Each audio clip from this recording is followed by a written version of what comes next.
Hello दोस्तों, मैं Karan Singh Nalanda academy के ऑनलाइन प्लेटफॉर्म पे आपका स्वागत करता हूं। हम जैसे कि मैं हिस्ट्री सब्जेक्ट पढ़ाऊंगा आपको, और हिस्ट्री सब्जेक्ट में आज हम लोग वैदिक सभ्यता सबसे पहले थोड़ा सा डिस्कस करना चाहते हैं आपसे और संक्षिप्त में, और फिर आगे हम लोग उसको कंटिन्यू करेंगे। पहले तो हम लोग ये जानते हैं कि वैदिक सभ्यता का काल क्या था। वैदिक सभ्यता 1500 ईसा पूर्व से लेकर के 1500 ईसा पूर्व से लेकर के 600 ईसा पूर्व इसका काल था। नेक्स्ट की जैसे वैदिक सभ्यता को दो भागों में डिवाइड किया जाता है, एक ऋग वैदिक सभ्यता और दूसरा हमारा जो ऋग वैदिक सभ्यता है। तो ऋग वैदिक सभ्यता का जो काल है ये 1500 से 1000 ईसा पूर्व तक इसका काल है। 1500 ईसा पूर्व से 1000 ईसा पूर्व इसका काल है। वहीं जो उत्तर वैदिक काल है, कौन सा? उत्तर वैदिक काल। तो उत्तर वैदिक काल का जो पीरियड है ये 1000 ये 600 ईसा पूर्व तक का जो काल है ये उत्तर वैदिक काल है। अब ये ध्यान रखिए थोड़ा से कि बहुत कम बच्चे जानते हैं या बहुत कम लोग पढ़ाने वाले भी जानते हैं इसको बांटा क्यों ऋग्वैदिक उत्तर वैदिक काल में गया। एक्चुअली हमारे पास जैसे जो ऋग्वैदिक सभ्यता जानने का स्रोत क्या है, तो एकमात्र हमारे पास जैसे मान लो सोर्स कहा जाए तो साहित्यिक एक ही ग्रंथ है, कौन सा? तो ऋग्वेद। वही पास हमारे पास ऋग्वैदिक काल का पुरातात्विक साक्ष्य क्या है जानने का, इतिहास। तो दो इसके लेख मिलते हैं, कौन सा? तो एक तो कस्य लेख, कस्य अभिलेख, एक कब का है? तो 1600 ईसा पूर्व का, 1600 ईसा पूर्व। दूसरा बोगज कोई अभिलेख या एशिया माइनर का अभिलेख, बोगज कोई अभिलेख जो कब का है? तो 1400 ईसा पूर्व का है।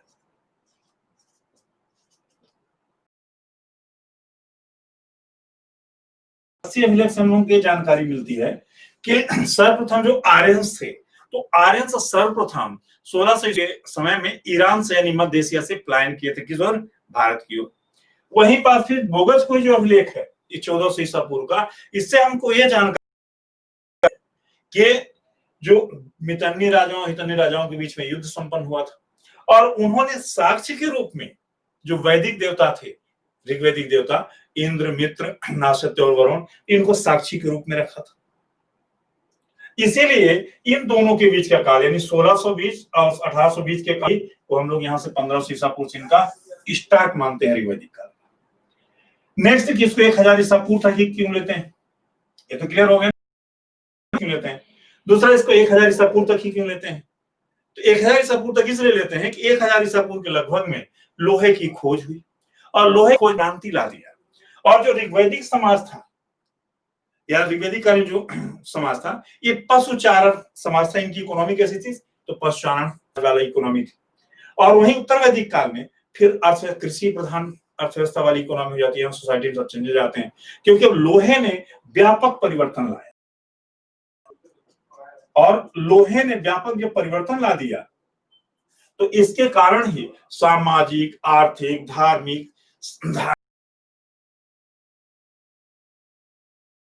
जो ये परिवर्तन आता है, इसीलिए उत्तर वैदिक काल जो हम लोग डिवाइड करते हैं 1000 ईसा पूर्व से, लोहे की खोज के कारण और लोहे की उपलब्धता के कारण।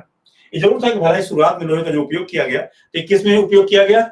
इसका लोहे को सर्वप्रथम युद्ध अस्त्र शस्त्रों के रूप में किया गया, बाद में इसका कृषि के उपकरण के रूप में प्रयोग किया गया, लेकिन इसने राजनीतिक, सामाजिक, आर्थिक सभी क्षेत्रों में परिवर्तन ला दिया। इसीलिए इसको हम लोग 1000 ईसा पूर्व तक ऋग्वैदिक का काल को रखते हैं। जैसे अब 1000 ईसा पूर्व से उत्तर वैदिक काल क्यों लगते हैं? इसलिए कि लोहे की जब उपलब्धता हो जाती है, लोहे की खोज हो जाती है, राजनीतिक, सामाजिक, आर्थिक सब विभिन्न क्षेत्रों में परिवर्तन दिखाई देता है और ये परिवर्तन जो लाया जाता है, इसलिए इस काल को हम लोग उत्तर वैदिक काल में रखते हैं। कहा 25 शताब्दी ईसा पूर्व। क्योंकि जो वेदों के सब अंतिम जो वेद है तो अथर्ववेद लिखा गया लगभग 6वीं शताब्दी ईसा पूर्व से है। अब इसके जानने के लिए हमारे पास सोर्स क्या है? उत्तर वैदिक काल के बारे में। उत्तर वैदिक काल के बारे में भी हमारे पास साहित्यिक साक्ष्य भी उपलब्ध है और साहित्यिक साक्ष्य के अलावा पुरातात्विक साक्ष्य व्यापक पैमाने से उपलब्ध है। यहाँ साहित्यिक साक्ष्य क्या है? तो जो वेद है 3, कौन कौन से? तो सामवेद, यजुर्वेद और आर्यण्यक और ब्राह्मण ग्रंथ और उपनिषद, ये सब के बारे में जानकारी, उत्तर वैदिक काल के बारे में हमारे पास पूरी जानकारी सोर्सेस ये है कि इन 3 से और आर्यण्यक, ब्राह्मण, उपनिषद जो हैं ये सब उत्तर वैदिक काल के जो सोर्सेस लिखे गए और यहाँ तक जो जानकारी हमको सब उत्तर वैदिक काल में मिलती है। ये ध्यान से जो ऋग्वेदिक काल वाली जानकारी मिलती है, इसलिए इसका नाम भी ऋग्वेदिक काल पड़ा। और उत्तर वैदिक काल के हमारे पास सोर्सेस है। इनको यदि चारों वेदों को, ऋग्वेद को भी इससे मिला दें, यही पूरा हमारा क्या कहलाता है, हम इसमें प्लस ऋग्वेद को भी मिला दें तो ऋग्वेद को भी मिला देते हैं तो इसी को हम टोटल को क्या कहते हैं? वैदिक संहिता या वैदिक संहिता या वैदिक साहित्य कहा जाता है। तो इसी को हम लोग टोटल को मिला करके ही वैदिक संहिता या वैदिक साहित्य कहते हैं, दोनों मिला करके। अब जैसे हमारे थोड़ा सा हमको ये ध्यान रखना है कि इनमें ऋग्वेद और जो चारों वेद वगैरह भी आपको जानना होगा, इनके प्रमुख पुरोहित कौन थे। अब ये विस्तृत विवरण तो हम लोग जब क्लास लेक्चर में पढ़ेंगे, यहाँ तो थोड़ा से हम लोग जान लें कि जैसे जो ऋग्वेद ग्रंथ है, ऋग्वेद ग्रंथ के कितने भाग हैं, कितने इसमें सब अध्याय और कितने मंत्र। तो जो ऋग्वेद ग्रंथ है इसमें टोटल 10 मंडल है, 10 मंडल और इस सूक्त या ऋचाएं और 10,264 इसमें मंत्र। 10,28 सूक्त है, ये कितने भागों में बटा है? 3 भागों। इसको जैसे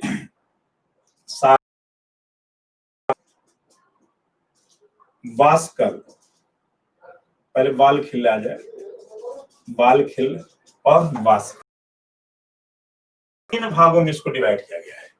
इसमें जैसे 10,17 जो मंत्र हैं या सूक्त हैं, ये तो साकल है। बाल खिले 11 मंत्र कौन है? तो बाल खिले। और 56 मंत्र किसमें है या 56 ऋचाएं? तो वास्कल। तो जैसे ये कहा जाए इन्हीं दोनों को मिला करके ही हम लोग जो 10,28 सूक्त लेते हैं या मंत्र लेते हैं तो इन्हीं को कहते हैं। जैसे इसमें जो वास्कल है तो इसी के 1017 के ही साकल की शाखा के भाग है। जैसे इसमें पूरा कहा जाए जो 10 मंडल जो था, सबसे प्राचीनतम जो मंडल है तो 2 से लेके 7 मंडल तक ये सबसे प्राचीनतम है, सबसे प्राचीनतम। और जो उसके बाद के 8वां व 9वां मंडल उस, और फिर सबसे अंतिम में जो पहला व 10वां जो मंडल है ये सबसे अंतिम में इनको रचा गया है। सबसे अंतिम की रचनाएं है, सबसे अंतिम की रचना पहला और 10वां मंडल। अब ये थोड़ा सा ध्यान रखिए, कहा जाए हमसे पूछ लिया जाए कि ये 10वां मंडल के जैसे सबसे जो प्राचीनतम मंडल है वो सबसे हमारे लिए इंपॉर्टेंट है, उनके थोड़ा से पूछ लिया जाता है इनके रचयिता कौन थे। तो प्राचीनतम मंडल है तो मंडल व उनके जो रचयिता थे तो इनको भी हमको याद रखना है, क्योंकि डेप्थ में यूपीएससी या एमपीएससी में भी क्वेश्चन पूछे जाते हैं। तो जैसे हमारा सबसे पुराना मंडल कौन सा है? तो दूसरा है। दूसरा के रचयिता कौन? गृह्य मध्य जो ऋषि थे उन्होंने रचा था। तीसरा जो हमारा मंडल तो इसके रचयिता विश्वामित्र है। और जो चौथा मंडल है इसके रचयिता वामदेव है। और जो हमारा 5वां मंडल है तो इसके रचयिता अत्रि और जो हमारा छठवां मंडल है, यानी छठा मंडल, तो छठा मंडल के रचयिता भारद्वाज है। और जो हमारा सातवां मंडल है, तो सातवां मंडल के रचयिता वशिष्ठ ऋषि, तो वशिष्ठ है। तो सातवें मंडल को, इनको सबसे पुराने मंडल को ही हम लोग इसको ऋषि मंडल भी कहते हैं दोस्तों, किसको ऋषि मंडल के नाम से भी जाना जाता है, या इसी को गोत्र मंडल भी कहा जाता है, क्योंकि एक ही गोत्र के ऋषियों ने रचा था, हम ऋषि हैं उन्होंने रचा था। अब जैसे थोड़ा सा ध्यान रखिएगा, जो आज हम लोग गायत्री मंत्र है, गायत्री मंत्र ओम भूर्भुवः स्वः तत्सवितुर्वरेण्यम, ये कहां से मंडल से मिलता है। चौथा मंडल जो हमारा पूरा कृषि संबंधित है, इसका सबका विवरण मिलता है। और जैसे मान लीजिए कि जो आठवां मंडल था, जो तो इसके अंगिरस और कण्व ऋषि ने इसको रचा था, अंगिरस व कण्व ऋषि ने इसको रचा था। जैसे जो हमारा नौवां मंडल है, नौवां मंडल, यही सोम देवता को, यानी सोमरस जो था, सोम देवता को समर्पित।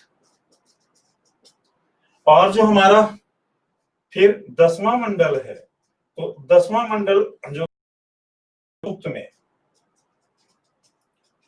इसी के पुरुष सूक्त जो अध्याय है, तो पुरुष सूक्त में ही पहली बार चार की व्यवस्था का हमको विवरण मिलता है। जो चारों वर्ण व्यवस्था का विवरण कहाँ मिलता है, तो हमको इसी पुरुष सूक्त में ही प्राप्त होता है। तो ये 10वां मंडल में ही नदी सूक्त भी है, इसी में पुरुष सूक्त के बाद, तो उससे भी हमको 25 नदियों सब विवरण प्राप्त होता है। ये तो प्रमुख जो ऋग्वेद के बारे में थोड़ा सा विवरण था। इनका थोड़ा से सभी वेदों का हम कंपैरिजन में थोड़ा सा, क्योंकि सभी वेदों को आप डिस्कस नहीं कर पाएंगे अभी छोटी सी क्लास में, लेकिन जैसे आगे हम विशेष रूप में फिर हर एक एक वेद पे आएंगे, लेकिन थोड़ा सा जैसे हमको जो जानकारी महत्वपूर्ण होती है वो टेबल हमको याद जरूर रखना है। वेद, उपवेद, पुरोहित और प्रमुख जो विवरण हैं इन वेदों में, जैसे जो हमारा मालिक है चारों वेद कौन कौन से हैं, तो पहला तो हमारा ऋग्वेद है, दूसरा हमारा यजुर्वेद, और तीसरा सामवेद, और चौथा हमारा कौन सा वेद है, अथर्ववेद। मान लीजिए इनके उपवेद, उपवेद क्या है, तो आयुर्वेद है, हमको याद रखना है। यजुर्वेद का तो धनुर्वेद है, और सामवेद का वेद है, इसका उपवेद गंधर्ववेद है।